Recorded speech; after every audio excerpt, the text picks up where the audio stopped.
Hello बच्चों, तो आज के वीडियो में अपन लोकेशन ऑफ रूट्स के केस थर्ड को डिस्कस करेंगे। तो बेसिकली अपना केस थर्ड जो कि मैंने ऑलरेडी बोर्ड पे लिखा हुआ है, इसका मतलब क्या है कि जब किसी क्वाड्रेटिक के दोनों रूट किसी पर्टिकुलर नंबर के रिस्पेक्ट में अपोजिट साइड लाई कर रहे हैं। इसी चीज़ को चाहोगे तो आप ऐसे भी लिख सकते हो कि if roots of a quadratic equation lies on either side of a fixed number से अल्फा, या इसी चीज़ को ऐसे भी बोला जा सकता है कि one root greater than alpha and other less than alpha, या आप ऐसे भी बोल सकते हो कि alpha lies between roots of the given equation. तो ये तीनों जो बेसिकली पॉइंट लिखी गई है, तीनों सेम ही चीज़ लिखा गया है, बस लिखने का तरीका अलग अलग है। ठीक है, तो अपन ना इस केस को अपन केस थर्ड को डिस्कस करते हैं। तो जैसे कि अपना जो क्वाड्रेटिक है वो है ax स्क्वायर bx प्लस सी। तो हम अपन जो शुरुआत करेंगे वो बेसिकली a ग्रेटर देन 0 लेकर के करेंगे। तो सबसे पहले हम बात करेंगे अपना केस जो लेंगे a ग्रेटर देन 0 से हम शुरुआत करेंगे। ठीक है, अब इसने क्या बोला है, ध्यान से देखोगे कि one root greater than alpha and other root less than alpha. ठीक है ना, तो कहने का मतलब क्या है कि जो अपना पर्टिकुलर जो नंबर है वो दोनों रूट्स के बीच में लाई कर रहा है। ठीक है, तो ऑब्वियस सी बात है, मान लो अपना एक रूट जो क्वाड्रेटिक का एक रूट को हमने मान लिया ना कि अल्फा 1 है, ऐसे ही जूम कर लिया, और दूसरे रूट को मान लिया अल्फा 2। एक काम करो, इधर लिख लो अल्फा 1 और इधर क्या लिख दो अल्फा 2। ठीक है ना, हमने जूम करके लिख दिया कि जो अपना अल्फा 1 है वो लेस देन है अल्फा 2 से। ठीक है, अब ये जो केस है a ग्रेटर देन 0 का है, तो अब सी बात है पैराबोला कैसा बनेगा, ऑफवर्ड बनेगा, और इसके दो रूट्स हैं अल्फा 1 एंड अल्फा 2, तो यहाँ से पास करेगा। तो ये जो अपना जो सिचुएशन आएगा, जो इसके जो डायग्राम बनेंगे कुछ इस तरह से डायग्राम बनेंगे। अब इसके लिए ना अपने को कंडीशन लिखने हैं। ठीक है, तो एक बात इस डायग्राम को देखकर अपने को समझ के आ रहा है कि इसमें भाई d की जो वैल्यू होगी ना, इस बार सिर्फ ग्रेटर देन 0 होगा, इस बार इक्वल टू 0 पॉसिबल नहीं है, क्योंकि साफ साफ क्या बोला गया है कि किसी पर्टिकुलर नंबर से ना अपोजिट साइड लाई करना है। ठीक है ना, तो अपोजिट साइड लाई करेगा तो ऑब्वियस सी बात है रूट्स कैसे आएंगे, अपने डिस्टिंक्ट आएंगे।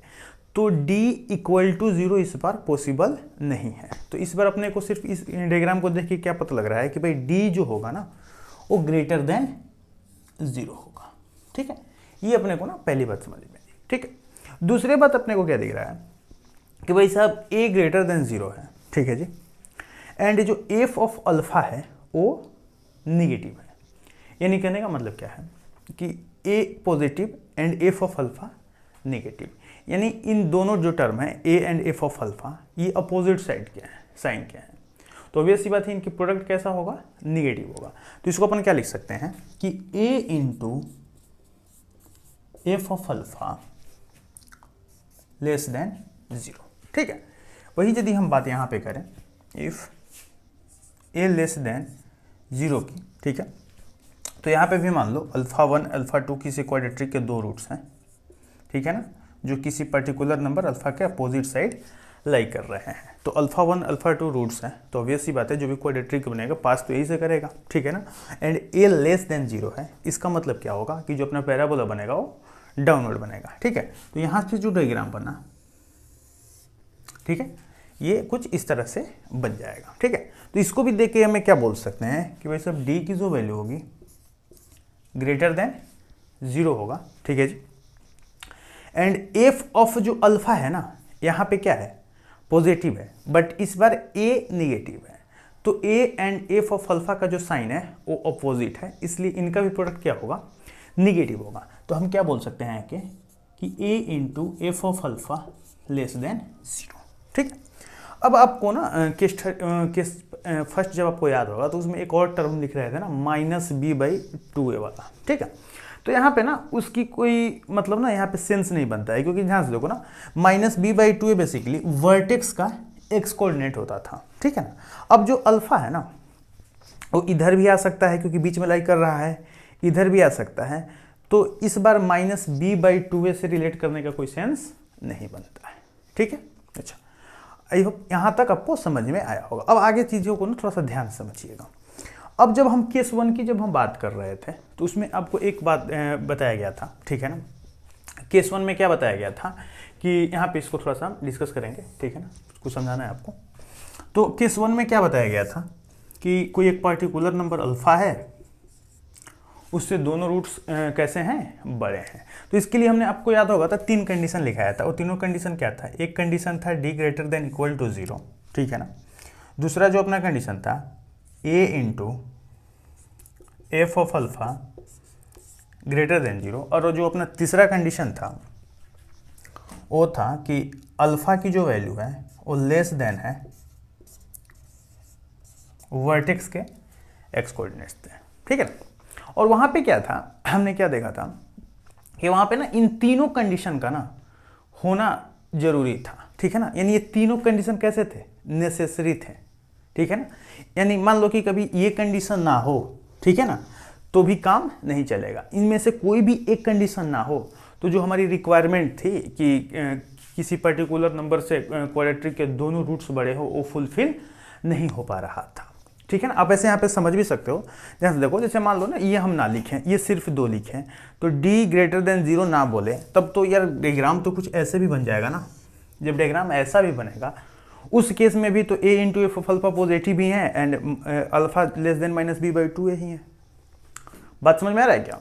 मान लो हम इसको और इसको लिख दें, इसको ना लिखें, ठीक है ना। इस केस में क्या होगा, जब इसको हम नहीं लिखेंगे तो इस केस में क्या प्रॉब्लम हो जाएगा कि जो ये अल्फा, ये जो वैल्यू है ना, ठीक है ना, ये जो वैल्यू है ये यहाँ पे लाई कर जाएगी, इसके अंदर लाई कर जाएगा। इसके अंदर भी जाने से जो भी हमको रोकना था, ठीक है ना। ये यदि हम नहीं लिखेंगे तो क्या हो जाएगा कि ये जो अल्फा है इधर की तरफ आ जाएगा। तो कहने का मतलब क्या था कि केस 1 में हमारे लिए ना ये तीनों कंडीशन नेसेसरी थे, मतलब तीनों कंडीशन का लिखना जरूरी था। अब हम बात करेंगे ना इसमें कि क्या इसमें भी ये दोनों कंडीशन लिखना जरूरी है कि क्या, कि एक ही किसी के लिखने से हमारा काम कंप्लीट हो जाएगा, ठीक है। तो इसको जरा ध्यान से समझिएगा।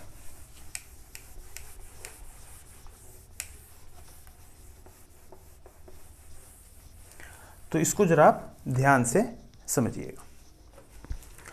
जैसे यहां पे देखिएगा कि a into F of alpha less than 0 लिखा गया है। इसका मतलब क्या हो गया कि 2 टर्म का प्रोडक्ट निगेटिव है। अब 2 टर्म का प्रोडक्ट निगेटिव होने का मतलब क्या है कि एक कोई ना, कि दोनों के साइन कैसे होंगे, अपोजिट होंगे। अपोजिट होने का मतलब क्या होगा कि कोई एक पॉजिटिव होगा तो दूसरा टर्म अपने आप क्या हो जाएगा, निगेटिव रहा होगा। तो यदि हम बात करें यहाँ पे, जैसे मान लो फॉर एग्जांपल कि a क्या है, पॉजिटिव है, तो ऑब्वियस सी बात है एफ ऑफ अल्फा क्या रहा होगा, निगेटिव रहा होगा। अब यदि a पॉजिटिव है तो जो अपना डायग्राम बनेगा वो पैराबोला अपवर्ड बनेगा, ठीक है। एंड एफ ऑफ अल्फा तुम्हारा क्या है, ये है निगेटिव। इसका मतलब क्या है कि पैराबोला अपवर्ड तो बन रहा है, लेकिन ग्राफ जो है एक्स एक्सिस के नीचे तो आ रहा है। तो ऑब्वियस सी बात है, जब ये क्वाड्रेटिक है और ग्राफ यदि अपवर्ड पैराबोला है और एक्स एक्सिस के जब नीचे आ रहा है, तो ऑब्वियस सी बात है ग्राफ फिर ऊपर भी तो जाएगा, तो ऑटोमेटिक ये 2 जगह पे क्या कर जाएगा, इसको कट कर जाएगा। तो कहने का मतलब क्या है कि ये जो कंडीशन लिखा हुआ है ना इस बार, a into F of alpha less than 0, यही सिर्फ हमारा सफिशियंट कंडीशन है, इसको कोई लिखने की हमें ज़रूरत नहीं है। तो हमें यहाँ से क्या पता लगा, सेम चीज़ यहाँ पे भी समझ सकते हो। तो यहाँ से हमें क्या पता लगा कि d ग्रेटर देन लिखना ज़रूरी नहीं है, ठीक है ना। यही जो हमारा है a into F of alpha less than 0, सिर्फ यही हमारा नेसेसरी एंड सफिशियंट कंडीशन हो गया। तो इस केस में हम लोग सिर्फ क्या यूज करेंगे, a into F of alpha less than 0, यही हमारा क्या हो गया, नेसेसरी एंड सफिशियंट कंडीशन। तो चलिए यहाँ पे हम लिख देते हैं नेसेसरी एंड सफिशियंट कंडीशन। सिर्फ क्या हो जाएगा, a into F of alpha less than 0। I hope ये क्लियर हो गया होगा। अब इसके बेसिस पे एक हम लोग क्वेश्चन करते हैं, उसके बाद फिर हम लोग केस 4 को डिस्कस करेंगे, ठीक है ना। तब तक इसको आप लोग नोट कर लो।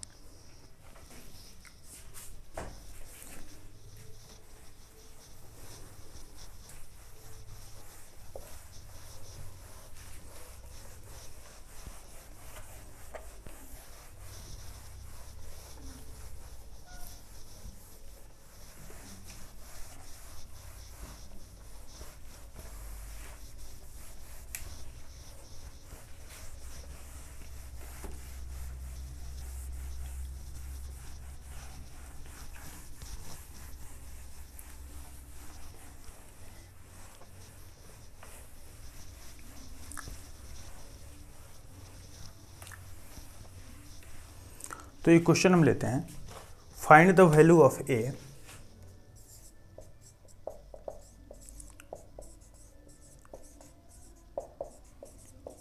find the value of a for which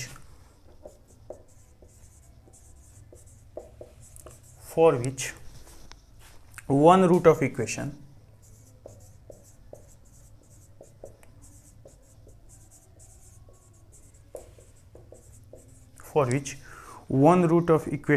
of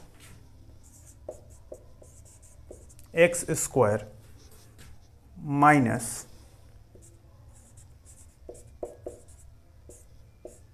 2a plus 3 into x plus a square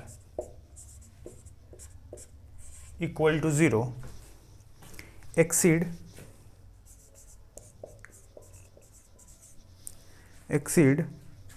3 and other is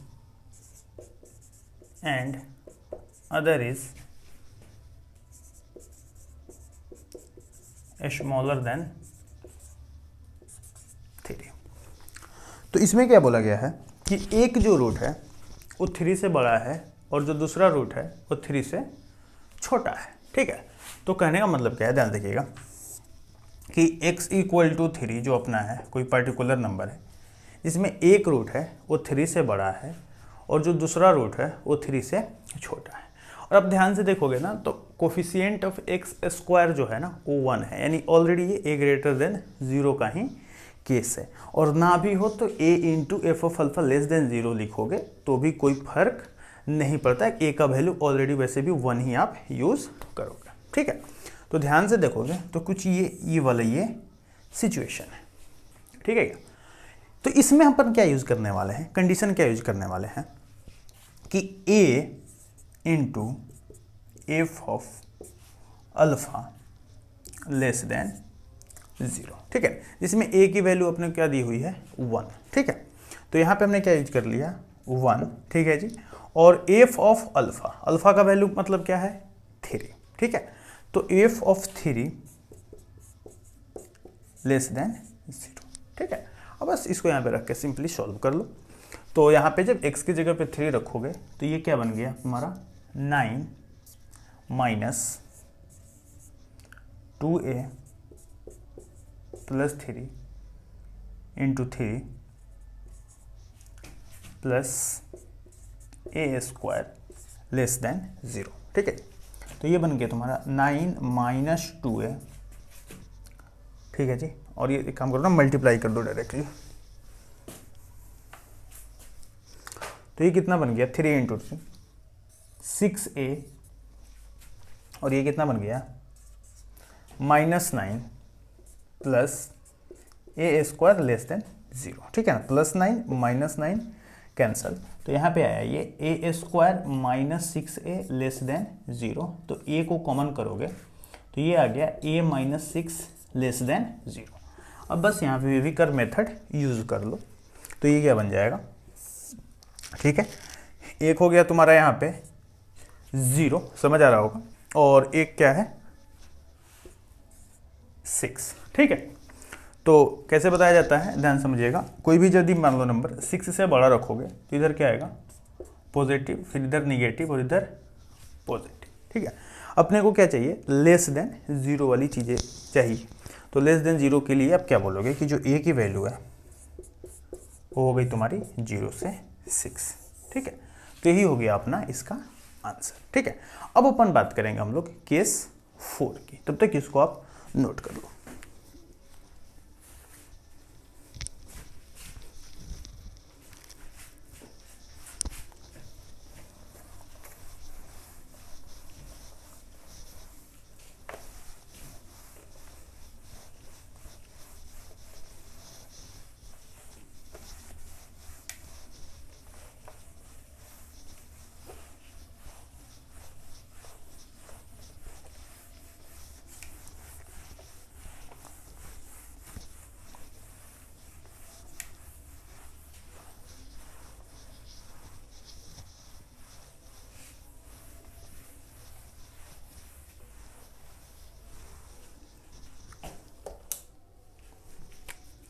case 4, if exactly one root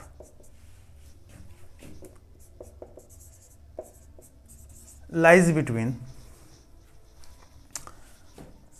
alpha 1 and alpha 2, ठीक है ना। और यहाँ पे एक चीज़ दिया गया है कि अल्फ़ा 1 लेस देन अल्फ़ा 2, ठीक है। और एक और चीज़ यहाँ पे हम लिख देते हैं बगल में, ध्यान से देखिएगा कॉमा दे करके, कि alpha 1 and alpha 2 are not roots of quadratic equation, ठीक है ना। कहने का मतलब क्या है कि अल्फ़ा 1 और अल्फ़ा जो 2 है ना, वो जो क्वाड्रेटिक दिया गया है उसके रूट्स नहीं है, ठीक है ना। ये हम अभी मान के चल रहे हैं, ठीक है ना। इसमें बहुत कुछ है, आगे हम लोग सीखेंगे, ठीक है ना, क्यों ऐसे बोला गया है अभी आप लोगों को पता भी लग जाएगा, ठीक है। तो सबसे पहले हम लोग जो अपना क्वाड्रेटिक है, फिर से वही क्वाड्रेटिक है, मैंने लिखा नहीं लेकिन ध्यान रखना, फिर से क्वाड्रेटिक वही है अपना ax² bx + c = 0, ठीक है ना। अपना क्वाड्रेटिक वही है, ठीक है। तो हम इसको ना सबसे पहले ड्रॉ कर लेते हैं, ठीक है।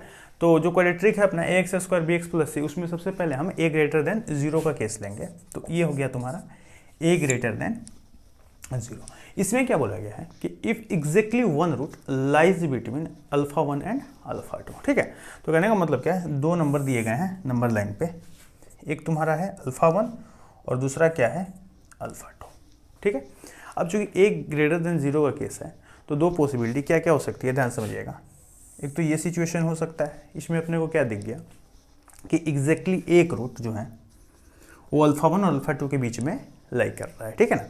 आप चाहो तो आप ऐसे भी देख सकते हो, एक ये भी सिचुएशन, ठीक है। वही यदि हम बात करें a < 0 की, वही यदि हम बात करें a < 0 की, तो इसमें क्या होगा, ये मान लो तुम्हारा हो गया अल्फ़ा 1 और ये हो गया अल्फ़ा 2, और इसमें भी बोला गया है एग्जैक्टली एक रूट लाई कर रहा है। तो एक सिचुएशन तुम्हारा ये बन जाएगा, ठीक है ना, और दूसरा जो सिचुएशन है ये बन जाएगा।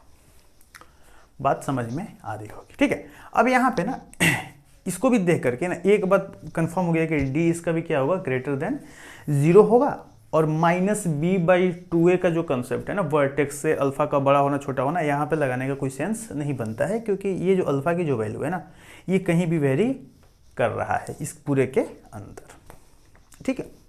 तो हमें ध्यान क्या देना है, उस पर सबसे पहले हम लोग फोकस करेंगे। इस दोनों में एक चीज़ तो पता लग रहा है ना कि d > 0 होगा दोनों ही केस में, ठीक है। अब हम अपन बात करते हैं ना नेक्स्ट सिचुएशन की, नेक्स्ट अपना जो कंडीशन जो हम लोग लिखते हैं। तो इसमें हमें क्या दिख रहा है, ध्यान से समझना कि f ऑफ अल्फा नेगेटिव है एंड f ऑफ अल्फा क्या है, यहाँ पे पॉजिटिव है, ठीक है। यहाँ पे f of alpha positive, f of alpha 2 negative, यहाँ पे f of alpha 1 positive, f of alpha 2 negative. यहाँ भी देखोगे तो f of alpha 1 negative, f of alpha 2 positive. यानी एक बात क्या समझ में आ रहा है कि f of alpha 1 and f of alpha 2 her case में ना अपोजिट साइन के आ रहे हैं। तो एक चीज़ तो अपन बड़े ही आसानी से बोल सकते हैं कि इन दोनों का प्रोडक्ट क्या होगा, निगेटिव होगा। इन दोनों का प्रोडक्ट कैसा होगा, निगेटिव होगा। अब हमारे दिमाग में क्या आता है कि क्या सिर्फ इतना लिखना सफिशिएंट है, तो आंसर है हाँ। इसको बड़े आसानी से देख भी सकते हो कि दो नंबर का प्रोडक्ट कैसा है, निगेटिव है। तो दो नंबर का प्रोडक्ट निगेटिव होने का मतलब क्या, दोनों अपोजिट साइड के हैं, यानी एक पॉजिटिव रहा होगा तो एक निगेटिव रहा होगा, ठीक है। अब मान लो f ऑफ अल्फा कैसा है, फॉर एग्जांपल के लिए पॉजिटिव है, तो पॉजिटिव होने का मतलब क्या कि ये curve f of alpha positive होने का मतलब क्या है कि कर्व एबव एक्स एक्सिस में लाई कर रहा होगा, ठीक है जी। और f ऑफ अल्फा 2 नेगेटिव है, इसका मतलब कर्व बिलो एक्स एक्सिस लाई कर रहा होगा। चूंकि है ये क्वाड्रेटिक, तो मान लो a > 0 है, तो पहले कर्व ऊपर से आया होगा, ठीक है, और फिर नीचे आके फिर कहाँ जाएगा, ऊपर जाएगा तो ऑटोमेटिक ये डी जो अपने ग्रेटर देन जीरो वाला जो कंडीशन है उसको ये ऑटोमेटिक यही कंडीशन कवर कर रहा है। तो हमको अलग से डी ग्रेटर देन जीरो लिखने का ज़रूरत नहीं है। और जब ज़बरदस्ती आप लिखोगे भी फिर भी इंटरसेक्शन लोगे तो आंसर बिल्कुल अपना क्या आएगा, सेम आएगा। तो हमें एक्स्ट्रा कंडीशन सॉल्व करने की कोई ज़रूरत नहीं है, यही हमारा नेसेसरी एंड सफिशिएंट कंडीशन है। अब इसमें ना समझने वाली बात है, ध्यान समझिएगा। वहाँ पे मैंने एक चीज़ लिखा ना कि alpha 1 and alpha 2 are not a roots of quadratic equation, ठीक है। ये बड़ा इंपॉर्टेंट पॉइंट है, क्योंकि ये ना तभी वैलिड है ना जो हमने कंडीशन लिखा ना, इससे आंसर करेक्ट आंसर तभी मिलेगा ना जब ये अल्फा 1 एंड अल्फा 2 ना क्वाड्रेटिक इक्वेशन के रूट्स ना हो। और प्रॉब्लम की बात क्या है, चलो मेंस में तो काम चल जाता है, एडवांस में जो क्वेश्चन आते हैं ना उसमें क्या होता है कि यहाँ पे प्रॉब्लम आती है। प्रॉब्लम क्या आती है कि कहीं पे क्वेश्चन में ये आपको नहीं बताया जाता है कि अल्फा 1 या जो गिवन नंबर है वो क्वाड्रेटिक के रूट हैं कि नहीं है, वो आपको खुद से चेक करना पड़ता है।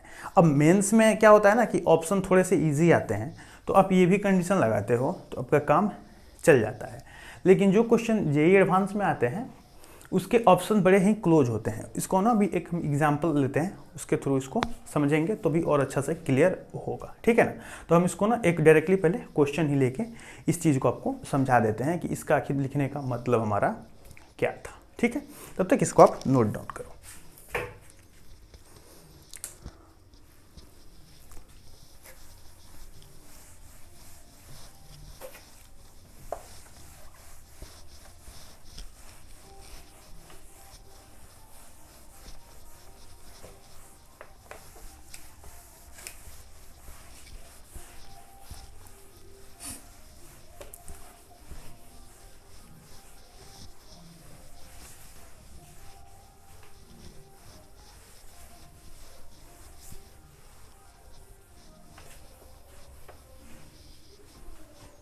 क्वेश्चन है find all possible value, find all possible, find all possible value of A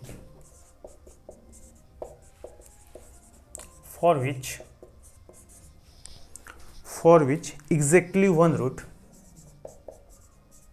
for which exactly one root of quadratic equation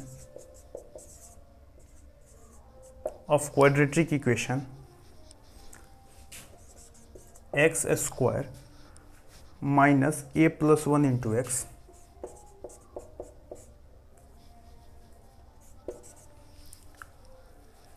plus 2a equal to 0 plus 2a equal to 0 lies in interval, lies in interval 0,3, ठीक है। ये question ध्यान से देखिएगा। इस question को करने के बाद आपका जो केस 4 है ना वो बहुत अच्छे से क्लियर हो जाएगा कि हमने वहाँ पे जो बातें बोली थी कि अल्फा, ये कंडीशन तभी वैलिड है जब अल्फा 1 एंड अल्फा 2 रूट्स ना हो, ठीक है। तो इस क्वेश्चन के करने के बाद वो भी प्रॉब्लम आपकी दूर हो जाएगी। तो इसको हम लोग ध्यान से देखते हैं, ठीक है। जैसे बोला गया है find all possible value of A, ठीक है, for which exactly one root of quadratic equation lies in interval 0 to 3, ठीक है। तो सबसे पहले ना 0 और 3 ही नंबर लाइन पे ड्रॉ कर लेते हैं। जैसे मान लो ये हो गया अपना 0 और ये हो गया 3, ठीक है। अब ध्यान से देखोगे तो यहाँ पे क्या है ना, कोफिशिएंट ऑफ जो एक्स स्क्वायर है वो क्या है, 1 है, यानी ग्रेटर देन ए की वैल्यू क्या है, ग्रेटर देन 0। तो जो पैराबोला बनेगा वो अपवर्ड बनेगा, ठीक है। तो जो अपना कंडीशन जो दिखेगा वो एक तो ये कंडीशन हो सकता है, ठीक है, और दूसरा इसी में बना देते हैं। दूसरा क्या कंडीशन हो सकता है, अपना ये कंडीशन हो सकता है, ठीक है। तो हमें क्या करना है ना, सबसे पहले अपने को ना केस सॉल्व कर लेना है। जैसे हमने कंडीशन जो आपको बताया था वो डायरेक्टली उस कंडीशन को सॉल्व करना है। तो हमने क्या बताया था कि F of alpha 1 into F of alpha 2 क्या होता है, लेस देन 0। तो बस यहाँ पे वही चीज़ डायरेक्टली पहले हम लोग सॉल्व करते हैं। तो अल्फा 1 की बात करेंगे तो 0 और अल्फा 2 की बात करेंगे तो 3। तो हमने क्या लिखा कि F of 0 into F of 3 की जो वैल्यू है वो लेस देन 0, ठीक है। अब इसको हम सॉल्व करेंगे, ठीक है। अब ध्यान से देखोगे ना, तो यहाँ पे एफ ऑफ 0, ठीक है ना, ये 0, ये भी 0, तो सिर्फ क्या बचा अपना 2 है, ठीक है। तो यहाँ से सिर्फ क्या बचा 2 है। अब बात करते हैं 3 रखने पे। जब 3 रखेंगे तो यहाँ पे क्या बना 9, ठीक है जी, minus of A plus 1 into 3 plus 2a less than 0, ठीक है। अब ध्यान देखिएगा 2 जो है ना, इसका साइन तो पता है कि पॉजिटिव है, तो 2 को हटा दो, 2 को रखने का कोई मतलब नहीं बनता है। 2 चूंकि पॉजिटिव नंबर है, ठीक है, तो हमने 2 से बोथ साइड डिवाइड कर दिया, तो साइन ऑफ इनइक्वालिटी पे कोई फर्क नहीं पड़ेगा, ठीक है ना। बट ए के साइन के बारे में अपने को कोई जानकारी नहीं है, इसलिए ए को हम नहीं हटा सकते हैं, ए को हमें यहाँ पे रखना पड़ेगा, ठीक है। तो ए हमारा यहीं पर रहा। अब इसको जरा हम सॉल्व करें तो ये क्या बन गया, ध्यान से देखिएगा, 9 माइनस 3 है, -3 प्लस 2 है लेस देन 0, ठीक है जी। तो ए 9 माइनस 3 ये हो गया शायद 6, और ये तुम्हारा हो गया माइनस ए लेस देन 0, ठीक है। बस देखते जाइएगा, ठीक है। अब यहाँ पे ना इसको स्टैंडर्ड फॉर्म में लिख लो, तो माइनस को हमने कॉमन कर लिया, ठीक है। तो माइनस को कॉमन करिए, तो ये क्या हो गया a इंटू ए माइनस 6, ठीक है। माइनस एक बाहर था, ठीक है ना, हमने -1 से मल्टीप्लाई किया, तो साइन ऑफ इनइक्वालिटी फिर अपना क्या हो जाएगा, चेंज हो जाएगा। तो ये बेसिकली क्या हो गया, ग्रेटर देन 0, क्लियर है। अब इससे यहाँ से वैल्यू निकालोगे तो एक तुम्हारा क्रिटिकल पॉइंट 0 और एक क्या आ गया 6, तो प्लस माइनस और यहाँ पे क्या बन गया प्लस। तो यहाँ से जो अपनी ए की वैल्यू निकल के आएगी वो क्या आई, -इन्फिनिटी से 0 यूनियन 6 से इन्फिनिटी, ठीक है। अब क्या है ना, ध्यान समझिएगा, अब यहीं पे समझने वाली बात है।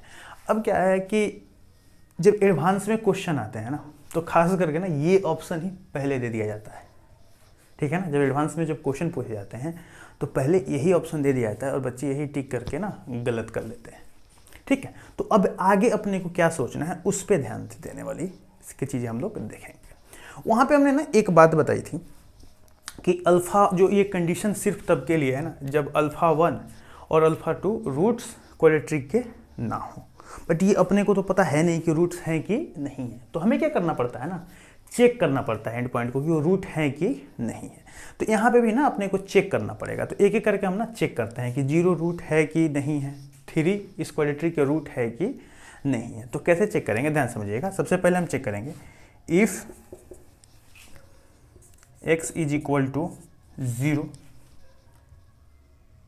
को सबसे पहले हम चेक कर लेते हैं कि रूट ये है कि नहीं है, ठीक है ना। तो यदि x इक्वल टू 0 यदि रूट्स होगा, ठीक है ना, ध्यान समझिएगा।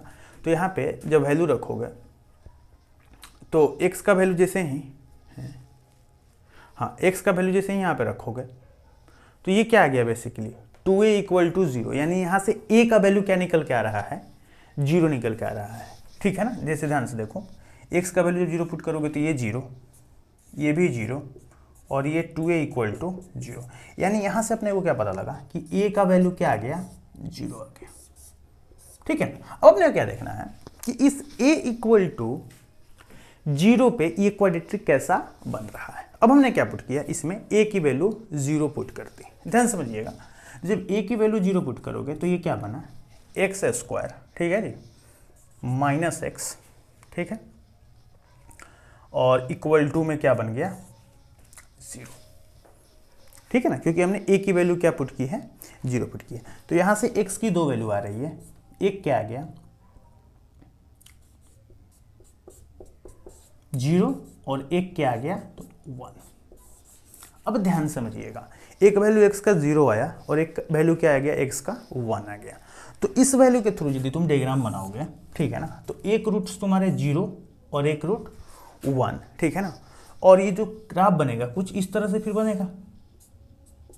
अब जब हम क्वेश्चन देखेंगे तो उसमें क्या था 0 से 3, तो 3 कहीं 1 के बाद इधर आ रहा होगा। अब यहाँ पे समझने वाली बात क्या है, ध्यान समझिएगा कि यहाँ पे देखिएगा ये जो क्वेश्चन की जो रिक्वायरमेंट हुई पहले उसको समझते थे। क्वेश्चन हमें से क्या डिमांड कर रहा है कि 0 से 3 के बीच में ना एग्जैक्टली एक रूट लाई करने चाहिए। अब ध्यान से देखो, इस सिचुएशन में भी तो लाई कर रहा है ना, 0 से 3 के बीच में एग्जैक्टली एक रूट ये तो लाई तो कर ही रहा है। ध्यान समझिएगा, 0 से 3 के बीच में एग्जैक्टली एक रूट लाई कर रहा है, ठीक है। बट यहाँ पे क्या है ना कि x इक्वल टू 0 जो हो गया ना वो अपना रूट है इस बार, ठीक है। जब x इक्वल टू 0 रूट्स है तो a की वैल्यू क्या रही है अपनी 0, और जब a का वैल्यू हम 0 ले रहे हैं तो ये अपना सिचुएशन आ रहा है जो कि अकॉर्डिंग टू क्वेश्चन क्या है, एक्सेप्टेबल है। इसलिए a इक्वल टू 0 इस बार हमारा क्या होगा, आंसर में इंक्लूड होगा। बात समझ में आ रहा है, इसलिए अपना a इक्वल टू 0 इस बार आंसर में इंक्लूड होगा। अब हम दूसरा चेक क्या करेंगे कि x इक्वल टू 3 को हमारा जो है वो रूट है कि नहीं है, यानी एक्सेप्टेबल वैल्यू है कि नहीं है, ठीक है। अब ध्यान से समझिएगा, इसको मिटा देते हैं।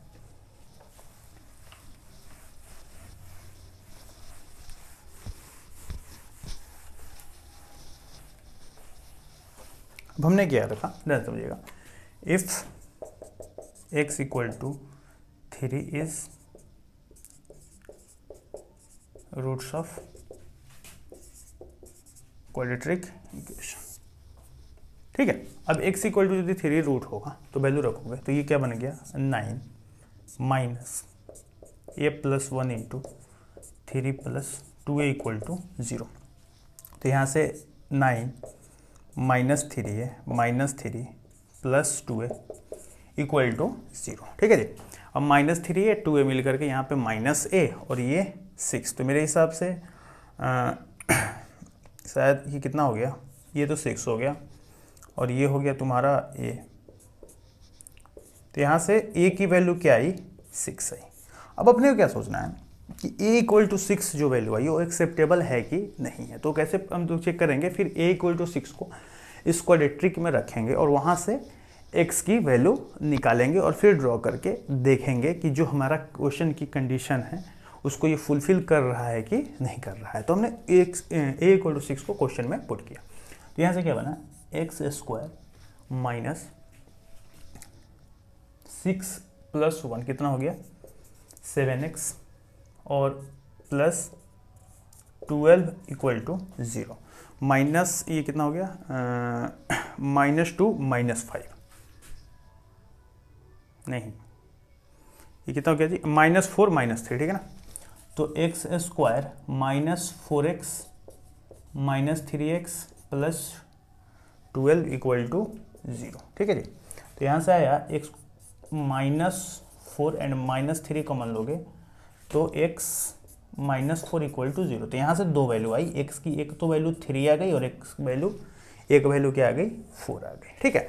तो यहाँ से जो डायग्राम बनेगा ध्यान समझिएगा, एक 3 और एक 4, तो ये कुछ इस तरह से डायग्राम हमारे बन जाएंगे। अब क्वेश्चन क्या था ना 0 से लेकर के 3 तक, ठीक है ना। क्वेश्चन जो था अपना क्या था 0 से लेकर के 3 तक। अब ध्यान से देखोगे तो 0 से 3 के बीच में एग्जैक्टली एक रूट लाई करने चाहिए थे, जबकि 0 से 3 के बीच में एक भी रूट लाई नहीं कर रहा है, ठीक है। तो यहाँ से क्या पता लगा कि जो a इक्वल टू 6 जो वैल्यू है वो एक्सेप्टेबल नहीं है, ठीक है। एंड a इक्वल टू जो 0 वैल्यू है वो एक्सेप्टेबल है। तो जो अपना जो सोल्यूशन आया था ना उसमें ना ये जो 0 है फाइनल सोल्यूशन जब लिखेंगे तो 0 पे क्लोज आएगा और 6 पे क्या रहेगा ओपन रहेगा। तो जो अपना फाइनल आंसर होगा, ठीक है ना, ध्यान से देखिएगा, तो जो अपना फाइनल आंसर होगा वो हम कैसे लिखेंगे, इसको मिटा देते हैं, आई थिंक ये नोट हो गया होगा। तो जो अपना फाइनल आंसर होगा वो क्या होगा कि a बिलोंग्स टू -∞ से 0 यूनियन 6 टू इन्फिनिटी। तो ये हो गया तुम्हारा फाइनल सोल्यूशन। तो एक्चुअल में होता क्या है कि जब बच्चे सॉल्व करते हैं ना तो ये सिर्फ एक कंडीशन सॉल्व करते हैं, ये आंसर आता है। और एडवांस के एग्जाम में खास करके क्या किया जाता है ना कि ऑप्शन फर्स्ट में ही दे दिया जाता है, तो ये टिक करके बच्चे गलत कर लेते हैं, ठीक है। तो जब भी एडवांस में क्वेश्चन आता है, ठीक है ना, आजकल तो मेंस में भी आ रहा है, ऐसी कोई बात नहीं है, ठीक है ना। तो जब भी इस तरह से क्वेश्चन आए, ठीक है, तो हमें ना चेक करना पड़ता है। तो इसलिए केस जो 4 है ना वो काफ़ी ज़्यादा इंपॉर्टेंट हो जाता है, ठीक है ना, क्योंकि इसमें गलती करने की चांसेस होती है, और जहाँ गलती करने की चांसेस होती है वहाँ से जेई हमेशा ज़्यादा क्वेश्चन पूछता है। तो इसको आप लोग अच्छे से कर ले सकते हो, ठीक है। तो आई होप आपको ये सारी सॉल्यूशन और जो भी है हमने थ्योरी कराया वो समझ में आया होगा। फिर मिलते हैं अपने नेक्स्ट वीडियो में।